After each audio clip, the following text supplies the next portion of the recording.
One can never be entirely sure as to whether anime has evolved or de-evolved since the 1980s, and of course maybe I'm too much of an old man to comment. What was new and exciting for me back in the day was the work of the devil to anyone older than 12 years, and I couldn't understand that at the time. And maybe that's the way it is now. Some might argue that the more things change, the more they stay the same. Oh, we had a harem anime back in the day with Urusei Yatsura and Ran Mahar, and they were far from innocent moral plays. Oh no! In fact, one could argue that some actually pushed the envelope further than our modern day contemporaries, testing the waters as it were to see what they could get away with in what I like to call the good old Wild West days of anime culture, where we were armed to the hip with whatever we could find and purchase outside the Western market. The larger and more rare your collection, the better your social status in the community, and much worse, an outcast in normal society as a result. And then something amazing happened. We'll ignore Harmony Gold for now, as technically Robotech is not an introduction to anime in the West, as much as they like to tout it.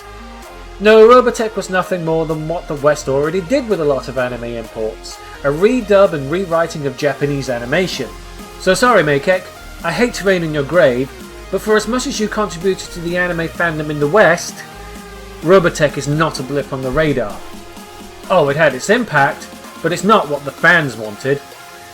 No, for that we tip our hat to the Animego Company, a company that was launched in 1988 with the first official anime released in America not to be bound by the restrictions of TV, Metal Skin Panic Maddox 01. And it's kind of a shame that this pinnacle is forgotten, as I recall being very excited about this at the time, even though it wasn't even released in Britain. And that never stopped me, because I armed myself with an NTSC video player and grabbed that bitch as soon as I could. And I have to admit, I relatively enjoyed it.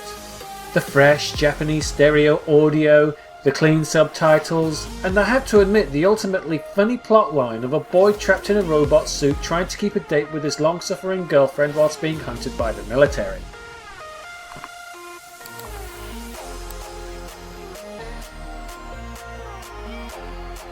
I'm sure you're all wondering what this ramble has to do with the subject matter at hand, but bear with me, I'm getting to that. With anime in its purest form now taking root in America, the UK was still stuck without its own official anime label, and as a result fans there struggled. It didn't stop us from trying, yet all we were stuck with were video lists we shared with our friends, 2 VHS plays to record them on, and a quality checklist that worked from absolutely stunning A grade to D grade camera copies. Yes, sadly that meant we pirated Japanese anime. Many people fan-subbed it, but on a large part, most of it was unsubbed raw Japanese anime, but we were glad to get it in any form that we could. Then in 1994, a small UK convention, the first of its kind, changed everything. Anime Day, a one-day event in which fans finally celebrated all things anime.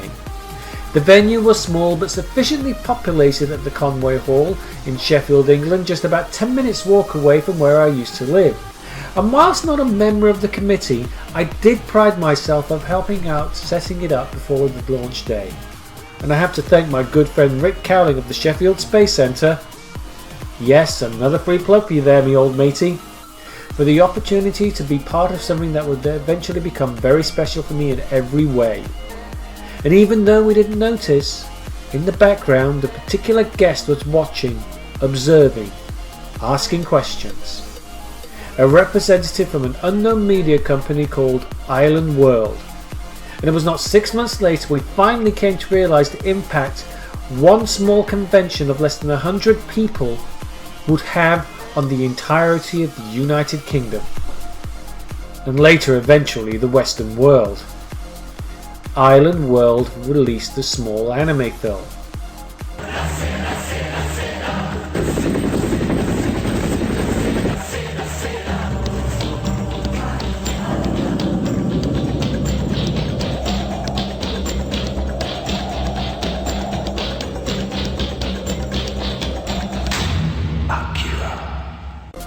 Holy shit! It hit the UK like a boulder through a wooden door, and the UK demanded more and more.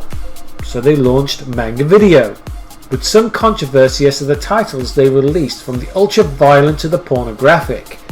Not all of it, mind you, but enough to enrage the Foundation fans, yet at the same time please a less than savoury market that guaranteed them a cash cow for the next 20 years.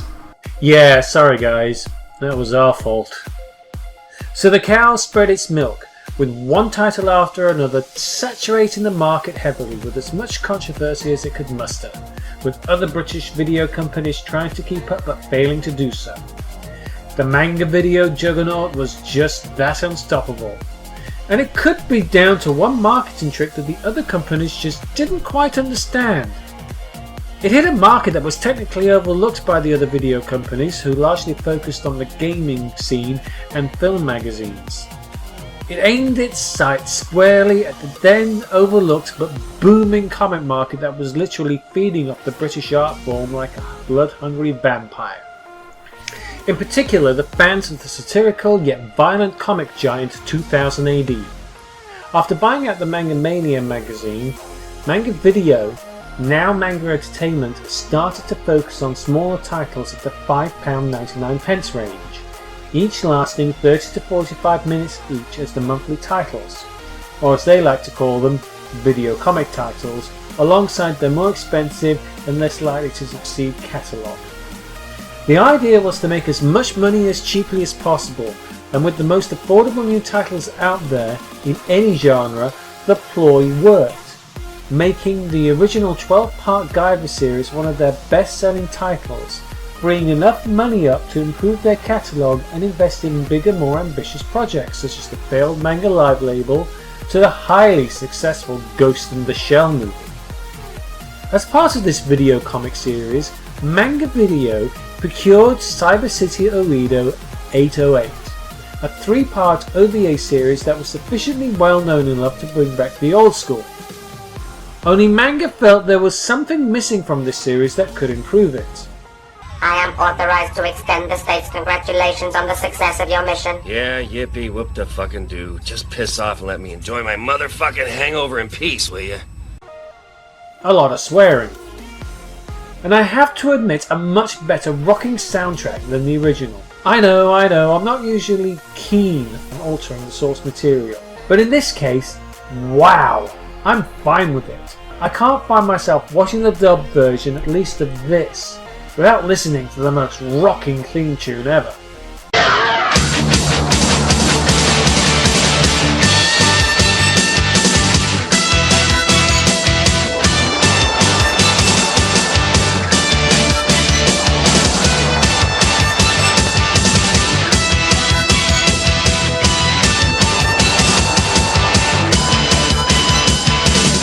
Excuse me whilst I put away my electric guitar. So, what does a 3-part series about 3 highly dangerous criminals locked away in a high-security prison turned cybercop have to offer? Well, we have the story of, like I said before, 3 of these cybercops, Benton, Goku and Sengoku, being offered a deal to commute their sentences and serve the state. Of course, there's a catch. Anyone who takes this deal is given a collar that will explode should they either try to tamper with it, refuse an order, or worse, fail a case. Well, it's good to see Battle Royale had some effective influence on the justice system. I really don't expect anything too deep in this series, as that's not really the point. But it doesn't make this series or the characters any the less interesting or engaging. It's pretty cleverly interwoven to have each episode fit with the characteristics of each team member. And each one is a stereotype. Benton, the effeminate member of the team, superstitious and highly agile, preferring speed, agility and quick thinking over brute strength and a direct approach. Goku, the cyber hacker with the body of a tank. He may look like a gentle giant, but don't underestimate his brute strength and willingness to pull your spine out of your neck should you piss him off. And finally, the centerpiece of episode 1, Sengoku. Wake up, you slovenly git. Good morning, sunshine boy. Yeah, cut the funnies. Just get your ass down to the station now, and if you're very lucky, I won't explode the collar around your worthless neck. Understand? You think I care? With a hangover like mine, it'd be a mercy killing. Don't tempt me. Now just get yourself down here double quick, that's all. Oh, fuck it! Yeah, I think you'll find his characteristics speak for himself. And don't be surprised if you've seen his episode's plotline before. 50,000 people are trapped in a Cyber City skyscraper. So what happened? Someone lock up for the night and lose the key? Nearly. Someone's broken into its main computer and jammed the system. Yeah. As yet, we don't know who's behind this or why. Assuming this is ransom on a grand scale, I guess we'll get their demand shortly. In the meantime, I want you to get yourself over there and try and figure out a way of getting those poor suckers out of the place before this asshole blows the whole fucking joint to hell just for the fun of it. You got any hot tips? We are currently checking data banks for all possibilities. Take Gogol and Benton with you and fill them in on the situation. You fuck this up and I'll pop all your collars for sure. You're a real grade A humanitarian. I do my best. I mean, what could suit a high-risk taker more than going into a tower taking hostage in which 50,000 people's lives are in danger? With his mouth, the only thing missing from this episode is a... Yippee-ki-yay, motherfucker. Yippee-ki-yay, motherfucker. Yippee-ki-yay, motherfucker. How about yippee-ki-yay, motherfucker? And let's face it, even though Gogol's skills can only slow down the hacker and Benton's careful subtlety is far too slow, this case is just perfect for Sengoku, who much prefers the direct approach. And for at least the second third of this episode, that's all that can be said about it. He climbs through ducts, kicks ass, then bullies the information he needs out of the real hostage in all of this. Well, I never. The goddamn fingerprint lock actually works in this thing. You know, I've just thought of a very interesting experiment to try with this gun. Let's see if it still recognizes my fingerprints. Don't worry if the gun goes off, you ain't gonna know fuck all about it. Hey, you can't shoot me. Remember, you're a policeman. I'm not a cop. I'm just a cyber criminal doing a little bit of community service. Yeah, technically he isn't a cop, so this doesn't really count as police brutality, folks. Oh, come on. This can't be the hardest decision you've had to make. Well, as it turns out, the hostage originally tried to murder the original designer of the tower by throwing him off the top of the building. Let me put this into perspective for you folks. This is a 500 plus story building, an architectural achievement in its own right, and having been thrown at the very top of said building, I think it's very unlikely he would have survived the fall. Unless the ground broke his fall. And his bones, and his flesh, his spleen, you get the graphic details. So how could he even be alive to hack into the building and demand the death of the man who killed him by threatening the lives of 50,000 people?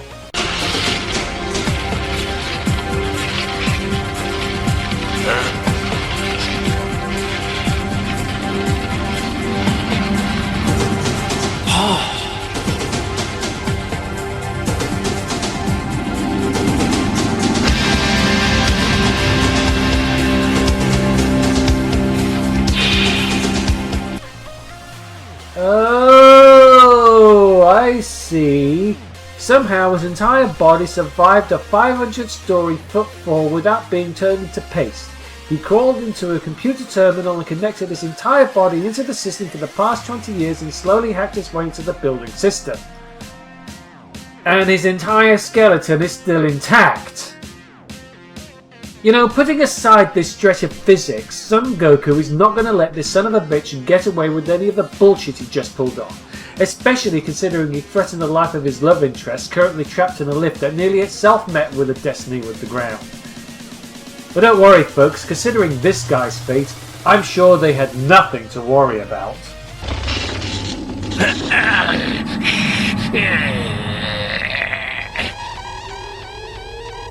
You fucking piece of crap! So simulate your way out of this, you cocksucker!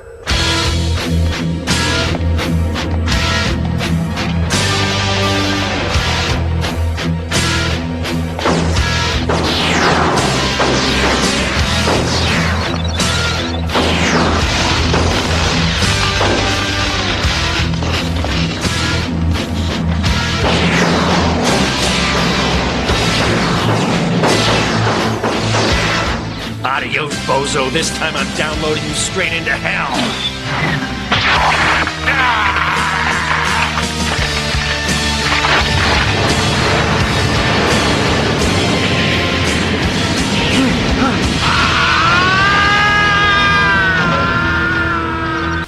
And so the day is saved through the power of bullshit science and the fact that a hyper-intelligent computer can't predict the actions of a man walking in his general direction. Wow! I mean, what more can be said? How cool is that? I know for a review this is brief in comparison to what the other episodes will be, but there is nothing much that can be said about this episode other than the cool factor alone.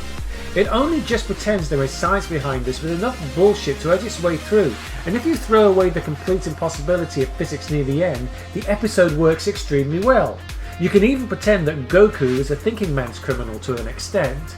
Yes, his methods are unorthodox, but they are both cool and impressive and enough to get the job done.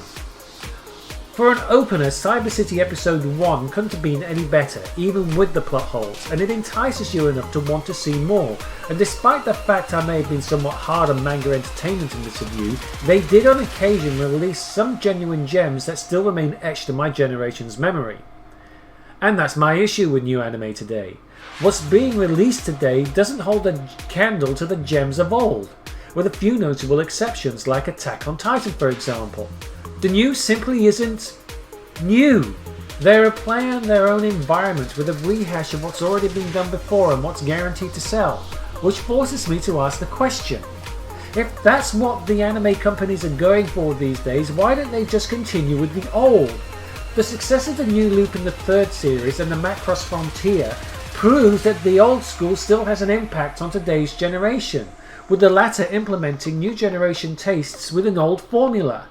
It's not high art to be sure, but if Cyber City Oedo is anything to go by, it doesn't have to be. Which brings me on to the next anime of note, which was indeed meant to be high art, and was sadly never released here in the States. At least not yet. 5-star stories everyone. Until next time, ciao.